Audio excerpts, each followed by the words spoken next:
Now our Belmont is primed. If a patient were to be rushed into resus right now and requires the Belmont rapid infusion device, you would take your patient line, double check that there is no air within that tube because we don't want to cause an embolus, connect our blood product and connect the end of the line to their cannula.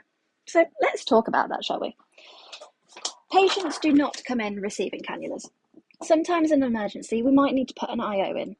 I must stress that the Belmont, although the manufacturer does state that it can be used with an IO, Belmonts are not suitable to be used with IOs. We have learnt from this at multiple M&M meetings within the emergency department. You need to have suitable vascular access, but what is suitable vascular access?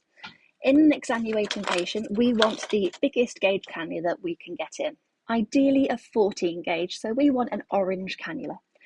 The Belmont will still work at an 18 gauge or a 16 gauge, but it does affect transfusion rates.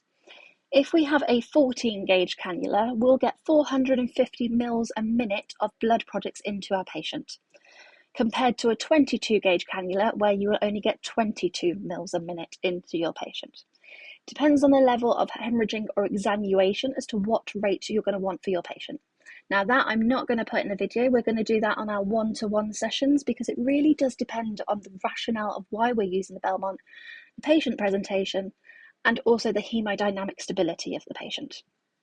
It's also going to go back to our lovely clotting cascade, and I must stress you really do need to have a firm understanding of your clotting cascade to understand the Belmont rates and what rates you should be transfusing it at.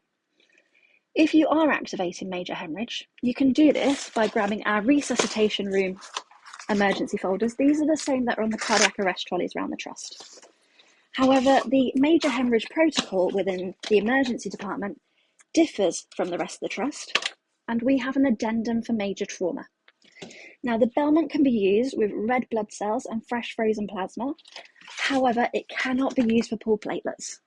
Therefore, you would use your rapid transfusion line and your pressure bag to pop those patient platelets in at a 1:1:1 ratio because we want balanced transfusions.